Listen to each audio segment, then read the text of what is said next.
The Successful Failure, the Apollo 13 Saga. Prologue, The Boredom of Miracles. April 1970. It is difficult to imagine now, but by the spring of 1970, the American public had become bored with the moon. Less than a year earlier, Neil Armstrong had taken the most famous step in human history. The world had stopped. People wept in the streets. It was the culmination of a decade of blood, sweat, and fire. But then came Apollo 12, a pinpoint landing that proved the first time wasn't a fluke. It was perfect. It was clinical. And to the television networks, clinical was boring. When Apollo 13 sat on the launch pad at Cape Kennedy, the networks didn't even plan to broadcast the crew's primetime television special from space. I Dream of Jeannie and Gunsmoke had better ratings than men flying in a tin can 200,000 miles from Earth. Spaceflight had become routine. It was as safe as a flight from New York to London, or so the public thought. But inside NASA, the engineers knew the truth. They knew that a Saturn V rocket is essentially a controlled bomb as tall as a skyscraper. They knew that the command module, the cone-shaped capsule where the astronauts lived, had walls as thin as aluminum foil in some places. They knew that space was a vacuum trying to suck the life out of you every single second. There is no such thing as a routine spaceflight. On April 11, 1970, 3 men climbed atop the largest machine ever built by human hands. They were leaving the Earth to explore the Fra Mauro highlands of the Moon. They didn't know that they weren't embarking on a voyage of exploration. They were embarking on the greatest survival story in the history of exploration. Chapter 1. The Unlucky Number. The mission was shadowed by bad omens from the start. First, there was the number, 13. Superstitious people begged NASA to skip it, to name it Apollo 14. NASA, an organization of scientists and engineers, scoffed at superstition. The launch time was set to 13:13 military time, 1:13 p.m. Then there was the tank. Deep inside the service module, the large cylindrical trunk of the spacecraft that held the engine and supplies, was oxygen tank number 2. It was a sphere of Inconel alloy, filled with supercooled liquid oxygen. Months earlier, during a ground test, this specific tank had been dropped 2 inches. It was a minor jar. Technicians checked it. It looked fine, but inside, a fragile fill tube had been damaged. Later, during a detanking test, the internal heater was left on for too long to boil out the remaining oxygen. The temperature inside the tank spiked to 1,000 degrees. The Teflon insulation on the internal wires melted away, leaving bare copper wires exposed inside a tank destined to be filled with high-pressure oxygen. It was a bomb waiting for a spark. And finally, there was the pilot. 1 week before launch, the backup lunar module pilot, Charlie Duke, caught the German measles, or rubella, from his kid. He had exposed the prime crew. The doctors checked the immune histories. Jim Lovell, commander, immune. Fred Hayes, lunar module pilot, immune. Ken Mattingly, command module pilot, not immune. Mattingly was the expert on the command module. He knew the ship better than the engineers who built it. He had never had the measles. The doctors grounded him. "We can't risk him getting sick while he's alone in orbit around the moon," the flight surgeons argued. Captain Jim Lovell fought to keep his pilot. He said, "I'll take the risk," but NASA management refused. They gave Lovell a choice: take the backup pilot, Jack Swigert, or bump the entire crew to a later mission. Lovell wanted the moon. He took Swigert. Swigert was a bachelor, a man with a reputation for being a bit of a playboy, but a brilliant pilot. He had been training for this, but he hadn't trained with this specific team in the tight choreography required for a lunar landing. 2 days before launch, Ken Mattingly rocked out of the simulator, angry and heartbroken, while Jack Swigert took his seat. Mattingly would watch the mission from the ground. He didn't know it yet, but his grounding would save their lives. Chapter 2. The Perfect Launch. April 11, 1970, Cape Kennedy, Florida. The Saturn V roared to life. The vibration was so intense it registered as a minor earthquake in Florida. 7.5 million pounds of thrust pushed the stack into the blue sky. Inside the capsule, named Odyssey, Lovell, Hayes, and Schweigert were rattled like dice in a cup. "We have tower clear," Mission Control announced. But even the launch had a glitch. The center engine of the second stage cut out 2 minutes early.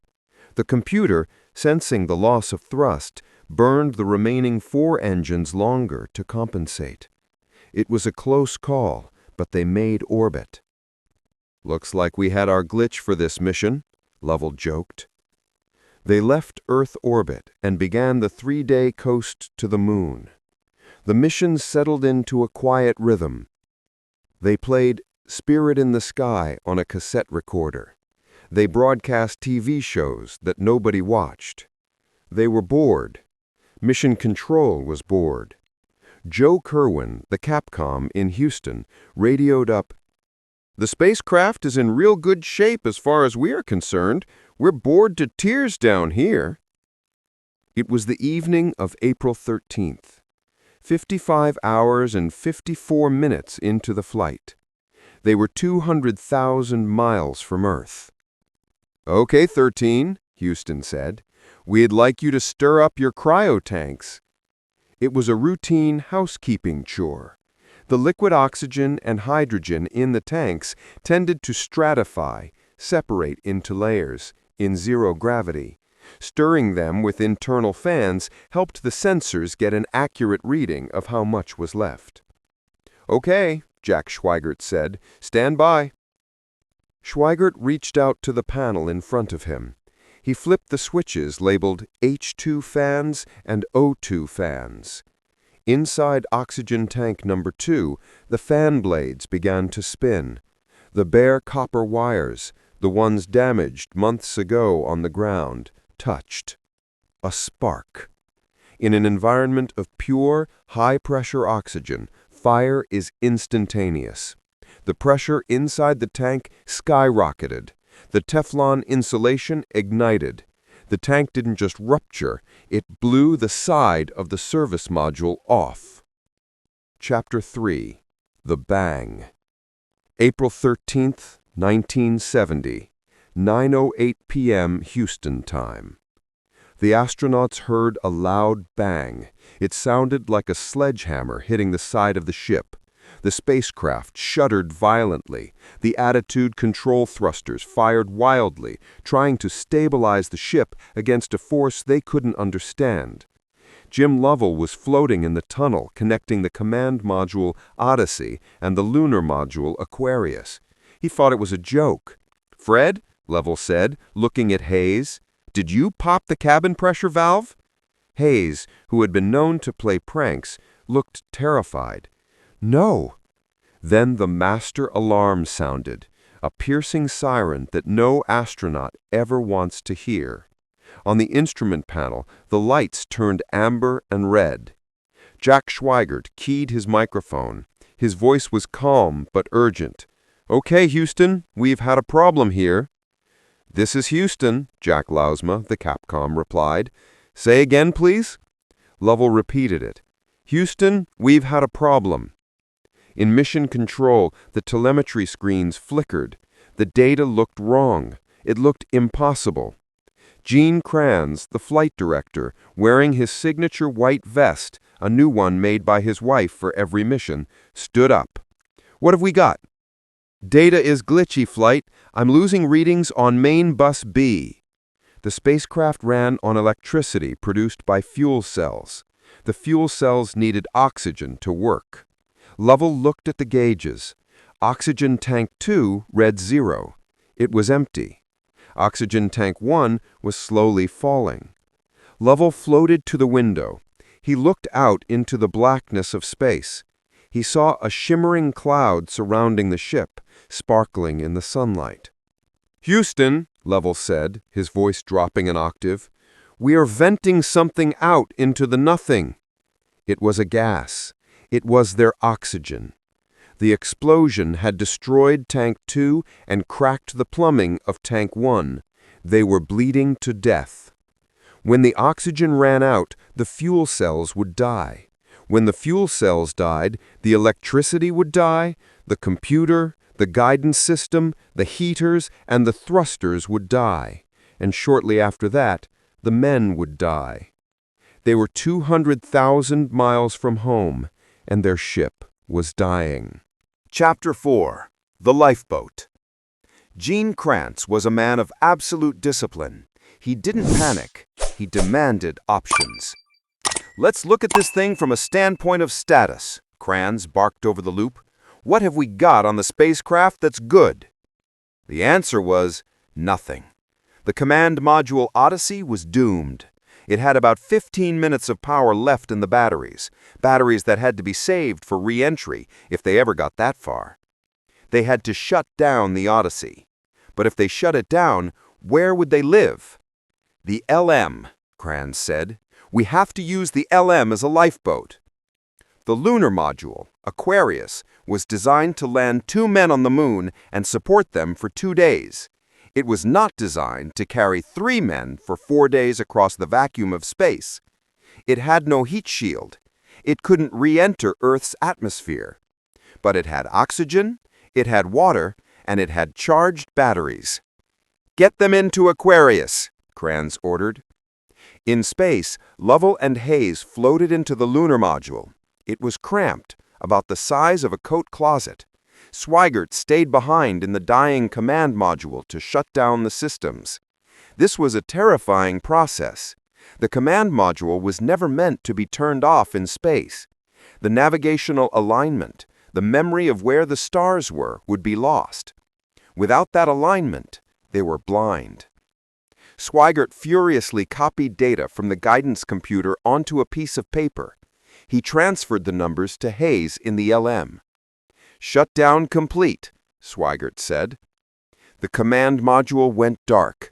It was now a cold, dead weight, a 60,000-pound tombstone attached to the nose of their lifeboat. They were now living in Aquarius. Chapter 5. The Free Return. The immediate crisis of exploding tanks was over. Now came the crisis of physics. They were not on a path to return to Earth. They were on a path to land on the moon. If they did nothing, they would swing around the moon and miss the Earth by 40,000 miles, drifting into solar orbit forever. To get home, they needed to change their trajectory. They needed to perform a free return trajectory burn. Usually, this is done with the massive SPS engine on the service module. But nobody dared light that engine. It was right next to the explosion site. If they ignited it, the whole ship might blow apart. They had to use the descent engine of the lunar module. This engine was designed to gently lower the lander onto the moon's surface. It was not designed to push a massive, dead command module and service module stack. The center of gravity was way off. "It's like trying to push a brick with a needle," one engineer said. In the simulator on Earth, the astronauts tried the maneuver. They crashed. They tried again. They spun out of control. But in space, Lovell didn't have the luxury of a reset button. "We have to burn," Mission Control said. Lovell took the controls of the LM. The computer was programmed. Ignition. The descent engine roared. The stack groaned. The ship wobbled, fighting the off-center weight. Lovell gripped the hand controller, his eyes glued to the attitude indicator. He had to keep them steady. If he slipped, they would tumble. The engine burned for 30 seconds, then shut down. "Tracking confirms," Houston said. You are on a free return trajectory. They were going to swing around the moon. Gravity would sling them back to Earth. But they weren't safe yet. The free return trajectory would get them home in 4 days. The Aquarius only had consumables, water, and power for 2 days. They would suffocate or freeze before they reached Earth. They needed to speed up. They needed a second burn, a massive one, to shave a day off the trip. And they had to do it after they passed behind the moon. Chapter 6. The Dark Side. April 14, 7 p.m. The spacecraft slipped behind the moon. For the first time in the mission, they were out of contact with Earth. Radio waves cannot travel through the moon. Below them, the lunar surface passed by in absolute silence. Craters, mountains, the sea of tranquility. This was their destination. This was what they had trained for years to see. Jim Lovell looked out the window. He could see the landing site. He was so close he could almost touch it. But he knew he would never walk there. "Gentlemen," Lovell said to Hayes and Swigert, "look at that." They stared at the gray, desolate beauty. It was a moment of profound melancholy. They were the farthest human beings from Earth in history. Then the radio crackled back to life. They had re-emerged on the other side. "Apollo 13, this is Houston. Read you loud and clear."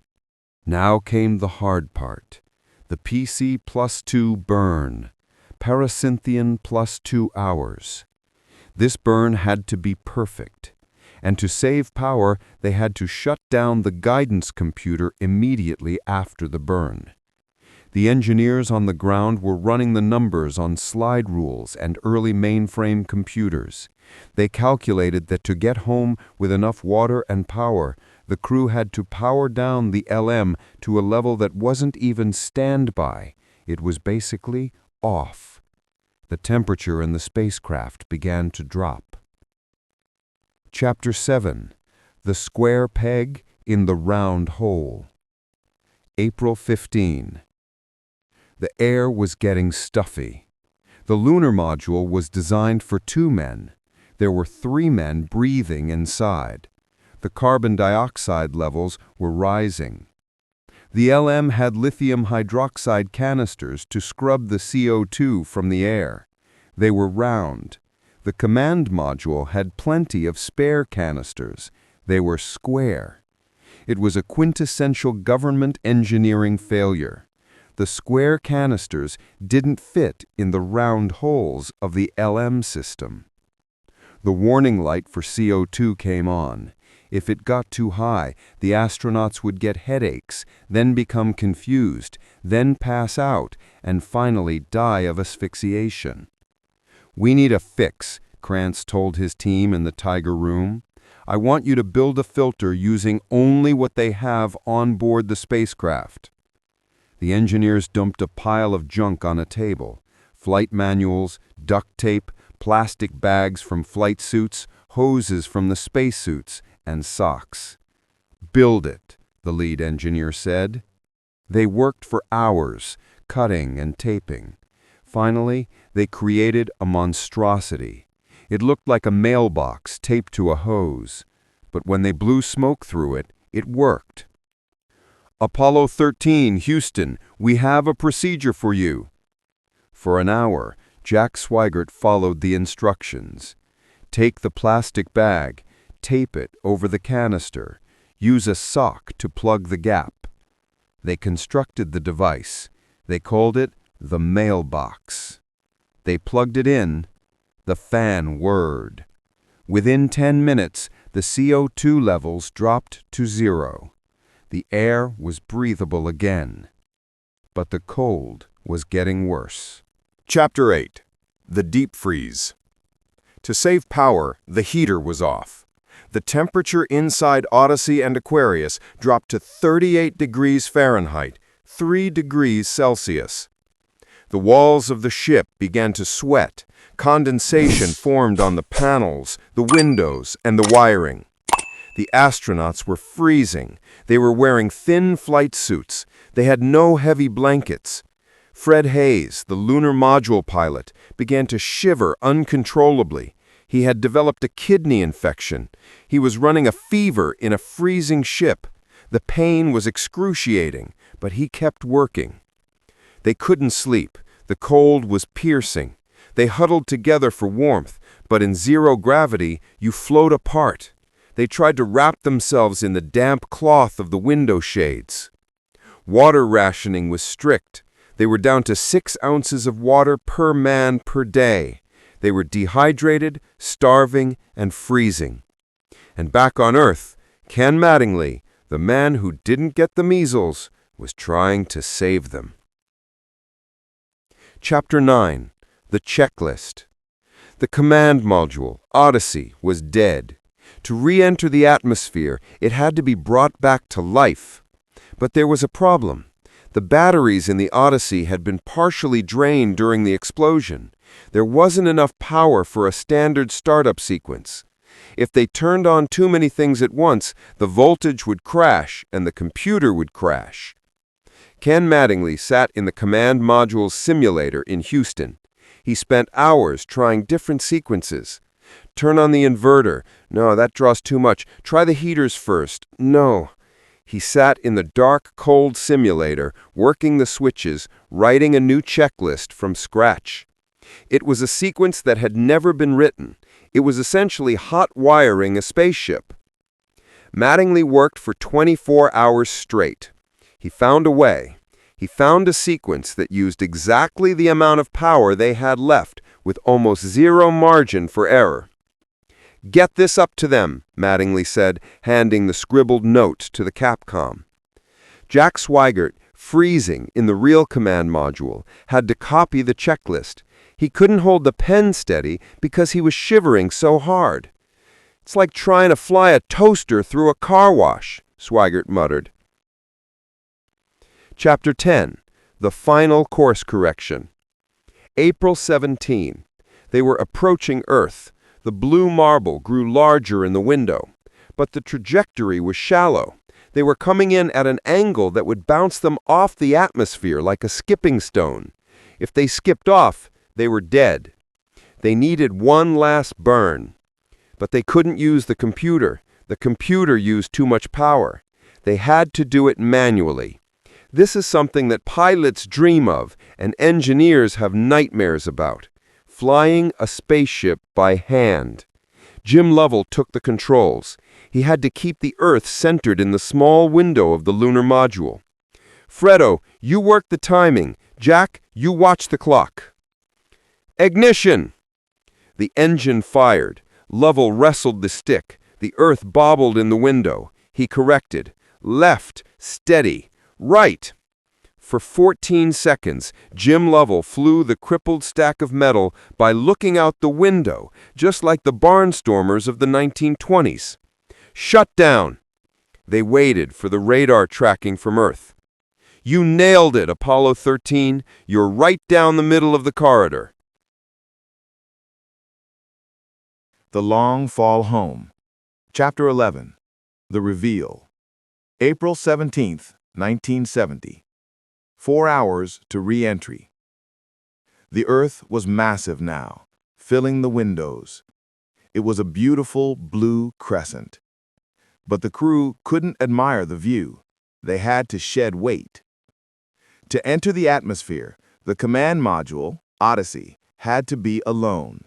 It had to jettison the service module, the cylinder with the engine and the exploded tank, and the lunar module, Aquarius. First up, the service module. "Okay, Houston," Jim Lovell said. "We are ready to sap." Swigert hit the switch. Explosive bolts fired. The command module pushed away from the service module. For the first time since the explosion 4 days ago, the astronauts could maneuver their ship to look at the damage. Lovell used the hand controller to spin Odyssey around. What they saw stopped their hearts. "Oh my God," Lovell whispered. "There's one whole side of that spacecraft missing," Fred Hayes said, pressing his face to the window. They had expected a hole, maybe a scorched patch, but what they saw was devastation. A panel the size of a garage door had been blown completely off. Wires hung out like guts. The engine nozzle was skewed. The damage went right up to the base of the heat shield. A chilling thought raced through Mission Control and the crew. If the explosion was violent enough to blow off a 13-foot panel, did it crack the heat shield? The heat shield is a layer of epoxy resin on the bottom of the capsule. It protects the astronauts from the 5,000-degree Fahrenheit heat of re-entry. If there was even a hairline crack in it, the superheated plasma would cut through the ship like a blowtorch through butter. There was no way to check. They couldn't go out and look. "Houston," Lovell said, his voice tight. "Man, that's really a mess." "We copy," Capcom Joe Kerwin said. His tone remained professional, but in the control room, the flight directors exchanged dark looks. They realized just how lucky the crew had been that the explosion hadn't destroyed the ship instantly. Chapter 12. Farewell to Aquarius. April 17th. 1 hour to re-entry. It was time to say goodbye to the lifeboat. The lunar module, Aquarius, had saved them. It had kept them warm, barely. It had given them air, and its engine had pushed them home. But it had no heat shield. If they kept it attached, it would burn up and drag them down with it. Lovell, Hayes, and Swigert transferred everything they needed back into the freezing command module. They brought the mailbox CO2 scrubber. They brought the flight plans. They brought the rock boxes, empty of moon rocks but filled with trash to add weight for ballast. Jim Lovell was the last one out. He looked around the tiny metallic closet that had been their home. He floated into the tunnel, closed the hatch, and sealed it. "Farewell, Aquarius," Mission Control murmured, "and we thank you." Pressure built up in the tunnel between the two ships. Then, pop. The lunar module drifted away. As the lunar module floated into the distance, it began to tumble slowly in the sunlight. It would eventually enter the atmosphere on its own and burn up in a streak of fire over the Pacific Ocean. It was a noble end for a good ship. Now the three men were alone in Odyssey. Chapter 13. The Rain. Now came the moment Ken Mattingly had feared. The command module had been powered down for days. The temperature inside had been near freezing. The walls, the instrument panels, and the wiring harnesses were covered in a layer of cold water, condensation from the astronaut's breath. Water and electricity do not mix. If Swigert threw the main breakers and a droplet of water bridged a circuit, it could cause a short. A short could cause a fire. In the 100% oxygen atmosphere of the capsule, which they had repressurized, a fire would be lethal in seconds. Or it could simply fry the guidance computer, leaving them dead in space. "Okay, Jack," Houston said. "Power up procedure. Step 1. Swigert hesitated. His finger hovered over the switch. He wiped a drop of water off the panel with his sleeve. "Here goes," he said. Click. The instrument panel flickered. The lights hummed. No sparks, no smoke, no smell of ozone. The engineering of the Apollo program was robust. The connections had been waterproofed. The computer booted up. The gyroscope spun to life. "We have main bus A," Swigert said. "We have main bus B." The ship was alive, but it was coming in hot. Chapter 14. The Fireball. April 17th, noon. The speed of re-entry is staggering. The capsule hits the top of the atmosphere at 25,000 miles per hour. It is the equivalent of crashing a car into a brick wall, but instead of stopping, you ride the explosion for 4 minutes.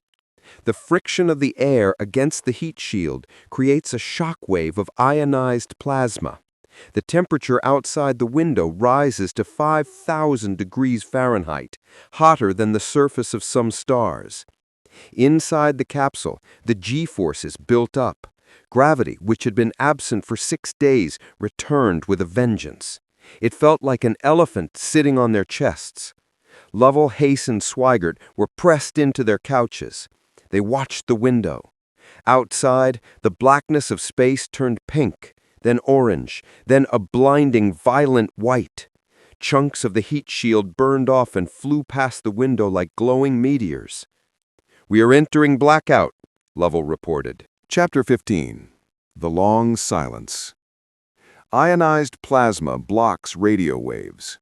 Every Apollo mission goes through a period of blackout during re-entry, where mission control cannot talk to the crew. Typically, blackout lasts for 3 minutes. In mission control, the room was silent. Gene Kranz stood at his console, smoking a cigarette. In those days, smoking was allowed in the control room. He watched the clock. 0:00, 1:00, 2:00. The families of the astronauts were watching on TV. Marilyn Lovell, Jim's wife, sat in her living room, clutching a handkerchief. 3:00. "Blackout should be ending," the retro officer said.